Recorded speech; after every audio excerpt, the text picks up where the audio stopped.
Vitamin D کی جو کمی ہے وہ بلڈ پریشر کے بڑھانے کا باعث بن سکتی ہے،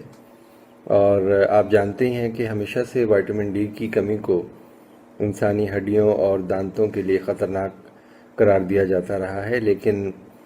اب یہ ریسرچ کی جا چکی ہے اور ریسرچ سے یہ پتہ چلا ہے کہ وائٹامن ڈی کی کمی کی وجہ سے ہماری شریانوں میں سے لچک کم ہو جاتی ہے اور ہماری جو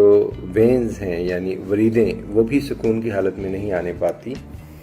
اور اس تحقیق کے نتیجے میں یہ بھی پتہ چلا ہے کہ دل کے امراض کا ایک اہم سبب وائٹامن ڈی کی کمی بھی ہوتی ہے، اور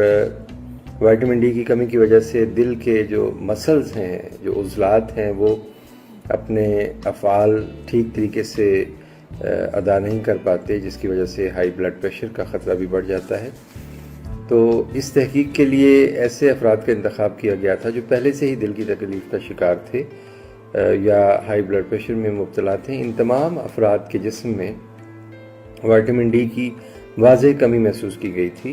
اور پھر بعد میں ان کو وائٹامن ڈی پر مشتمل خوراک دی گئی اور پھر چیک کیا گیا کہ اب ان کی صحت اور بلڈ پریشر کیسا ہے۔ تو پتہ یہ چلا کہ ان 800 سے زائد افراد میں جن کی عمریں 45 برس سے زیادہ تھیں، ان میں جب وائٹامن ڈی دیا گیا ان کو باقاعدہ طور پر، تو ان کی صحت اور بلڈ پریشر پہلے کے مقابلے میں بہت بہتر ہو گیا۔ ماہرین اب اس تحقیق کے نتیجے میں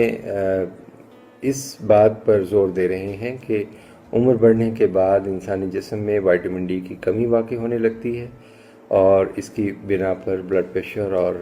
امراض قلب کا خطرہ بڑھ جاتا ہے۔ ماہرین کہتے ہیں کہ اگر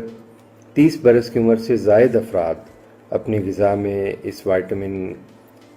کی مقدار کا خاص خیال رکھیں تو عین ممکن ہے کہ بلڈ پریشر کا نظام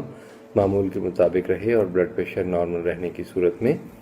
آپ جانتے ہیں کہ دل کے دورے کا خطرہ بھی کم ہو جاتا ہے یا دل کی دیگر بیماریوں سے بچا جا سکتا ہے۔